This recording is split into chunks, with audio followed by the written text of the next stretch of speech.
Hey, this is Aaron, backing up a Jeep. Just went down the big hill. I'm going to show you some footage. If I can get my camera to stay, the stupid, yeah. I got negative things to say about GoPro mounts right now. Anyway, I'm kind of out in the middle of nowhere. Hopefully you can kind of see what's going on. I'm in one of my favorite spots. This is just barely south of Pine Bluffs, Wyoming. Up on the hills here. I was hoping for more mud because we've had a decent amount of rain the last couple of days, but apparently they didn't get as much here as I did in Cheyenne. So it's just not as muddy as I'd hoped. I really wanted to cover this thing in mud, but I did go down the big hill that I like to do to test this, and I have to say that I think that the big engine is making a difference, and not in terms of being able to do stuff, because well, I haven't told you what I'm in, have I? All right, so I'm in a Jeep.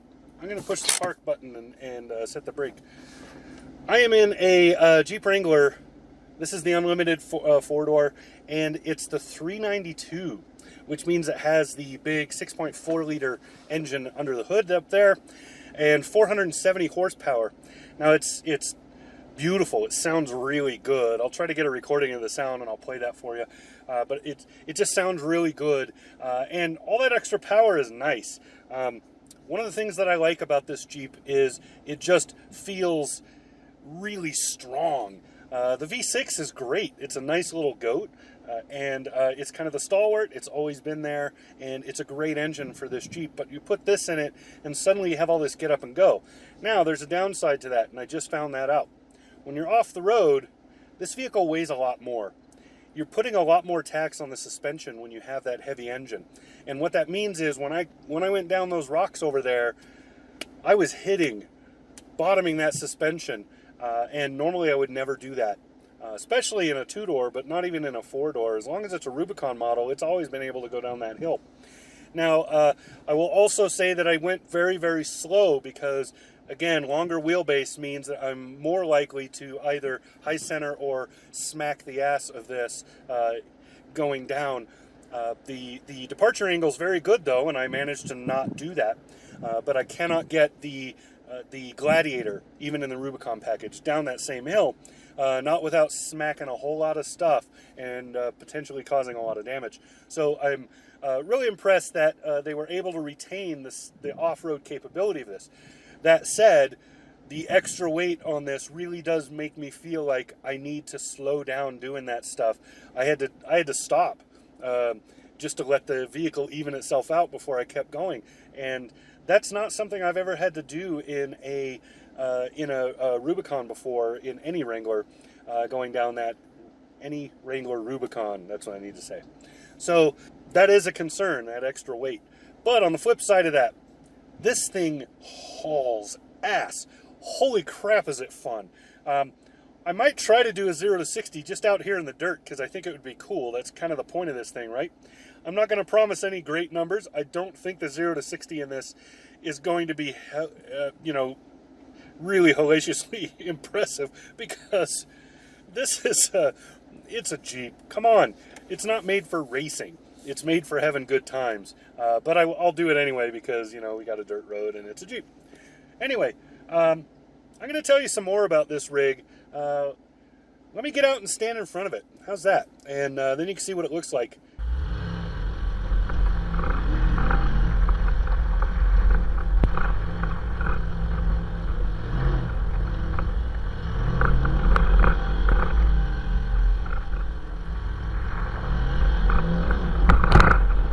All right, so here's the Rubicon 392 in all of its glory.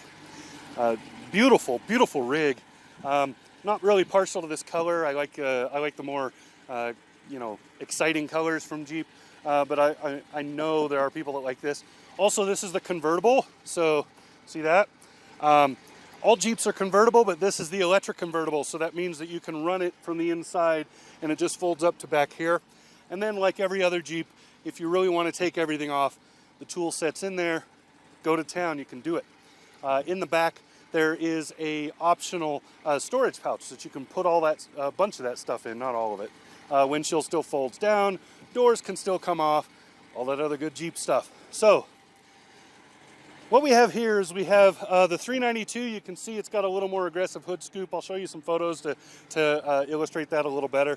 It's still a Rubicon, still has the big steel bumpers, still has that lift and Fox shocks and all of that, still has the aggressive tires, still has all the stuff you expect from a Rubicon model.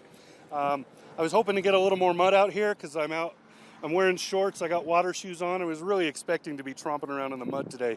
I'm bummed. But this is the front of the engine. You can hear how loud that is as it sucks in the air. It's fairly warm out here, but not terribly warm. And it's just it's a nice day actually for this. So off-roading, like any Wrangler Rubicon, this is awesome. That big engine though, you can just listen to the sound. Let me take you around and I'll put the mic by the pipes. Listen to that. Holy crap, that's beauty. That is so awesome. Gasoline engine, of course, so, you know, you're going to be really frank, you're going to be at the pump a lot. Yeah. I haven't even broke 15 miles a gallon in this thing, and I was on the highway, so, yeah. Anyway, so I went and got the paperwork. Let's have a look at what this thing runs. So this is, of course, the Unlimited Rubicon 392. Base price for this is $73,500. Fully loaded, well, loaded up is the way it is. It's not fully loaded, but loaded up the way it is. The biggest upgrade being the power top, which is $2,000. Really like that, by the way. I would totally get it. And then $1,500 in destination pushes you to $78,740. So $78,740. It's rated at 17 on the highway. With the wind behind you going downhill, you could probably get that out of this. Otherwise, I don't know how they got that number. Because I do not know how you would do that. So the 6.4 liter V8 Hemi MDS, 8-speed automatic transmission is the only way you can get this. It's also a full-time 4-wheel drive. So you have like 4 auto, which is, if you've seen the Sahara, it's all-wheel drive. It's kind of similar to that, but to really illustrate it, you would actually need to go look at, say, Ram truck or the other larger Jeeps that have this, like the Durango and stuff. They have roughly that same transmission. So the 4 auto is sort of like all-wheel drive, and then you have 4-wheel part-time. I'll show you an image of the stick shift so you can see what the shifter looks like. For your transfer case shifter, you have 4-wheel part-time. Now, that gives the impression that you're 2-wheel drive sometimes. I don't think that's the case. It doesn't feel that way at all. It feels like it's still 4-wheel drive all the time. I think what it's doing is it's just transferring more of the torque to the back. So you're getting more in the rear. Like all the Rubicon models, you have full locker control. So you can lock the rear, you can lock the front, you can lock both. You have full control over the sway bar, all of that stuff. So it's still a Rubicon model. They didn't chintz on it just to make to accommodate that gigantic engine because they just wanted to shove a big engine in it. Now, in my opinion, this engine is a little much for this, but not too much.